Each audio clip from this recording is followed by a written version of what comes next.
All right, good. All right, so this is Milo and River's Roadmap to Success video. And I just want to remind the guardians of a couple of things that we went over today. The first one is the leadership exercise. Remember to be doing that for the next 30 days with each dog independently. Best option is to have both guardians work with both dogs once a day. Remember, this is just building a new habit, so the dogs are being reinforced for that you are taking that leadership position and letting them take the follower position. This is going to help take away some of that edge of that hyper anxiety. Yes, they still need exercise, getting them out for walks and going to daycare as they work through some of their dog issues is all great. We don't want to remove that, but this will help.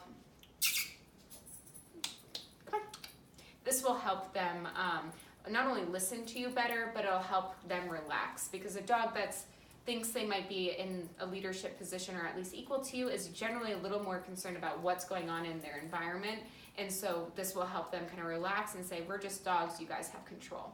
Then after that, keep up maintenance by doing this once a week for the next month, and then going forward, try doing this still once a month. I usually do it on the 1st with my dogs, so I've been doing this for years, but I still keep this going with my dogs just as a good maintenance. This should also help the relationship between these guys. They're still young, they're only around 1 year old, so they're probably still vying for who's top dog, who's in what position, but if they know that you're the leaders in the house, it's going to help them have a more secure basis for where they are, and that's just kind of putting them on equal playing fields, quite literally. A couple rules to incorporate: no furniture for a minimum of 30 days or until you're seeing good behavioral response changes and you're seeing them listen to you better, they're not getting into arguments or disagreements with each other, and they're starting to be calmer and more responsive to you overall. Remember to just kind of push them towards the edge of the couch to get them off the furniture, let them do the majority of the work. After the 30 days is up, or you see that behavioral change that you're looking for, then it's furniture with permission only, so have them sit first and then invite them up on the furniture. Remember to use our petting with a purpose technique. Have them sit before you pet them. Remember, that's a way to reward their behavior, so you don't want to be petting them when they're anxious or hyper or jumping up at you, because that will naturally reinforce that behavior. So pet them when they're sitting and doing a good job, and then of course when they're able to before getting on furniture or before picking them up. You also want to ask them to sit before going through doorways. Since there's 2 doorways to get outside, have them sit before going out the first doorway into the hallway and then the door to actually going outside. That's helping with that impulse control and then looking to you for direction. So dogs that can build up that impulse control by waiting and having that delayed gratification will help them with dogs and their relationships with people.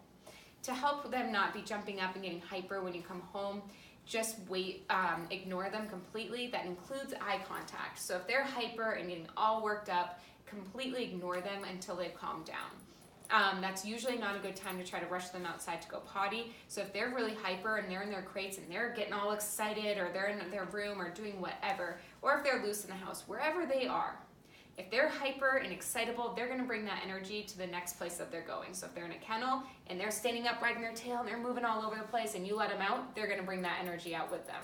So if they're in there, wait to let them out until they're calm. They can be standing up, but they should look calm. And then that will be the energy that they bring with them. So keep that in mind, and that's the best way to keep them calm when you have guests over, so they're not jumping up and getting all worked up, is that if you're practicing that they don't get to come out and interact with you or get attention for having that hyper energy, they will start to include that when you have guests over and things like that. I want you to use the video above this one for the behavior adjustment training, or BAT, for how to help them interact with other dogs. Remember to let this be a gradual process. You want this to take time so they have a strong foundation, so they're able to greet other dogs. In the beginning, keep them independent. Work with one dog, maybe 10, 15, 20 minutes, then work with the other dog.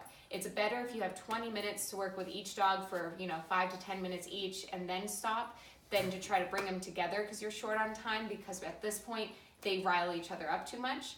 As they get really good and they're calm, then try doing kind of what we did in the video above. Bring both dogs out at the same time, have one dog work with the other dog while the other watches until they're calm there, and then start having them walk around together and doing the exercise together. So you'll know based on how well they progress when to get to that next level, because they'll be really calm and it'll almost be kind of boring.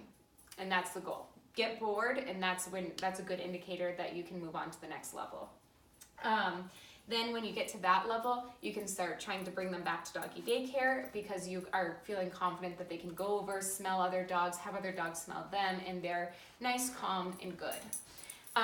We went over the structured walk. We're using the martingale collar and the leash setup. If you want tips on how to go about that and you want any refreshers, go to dogonproblems.com.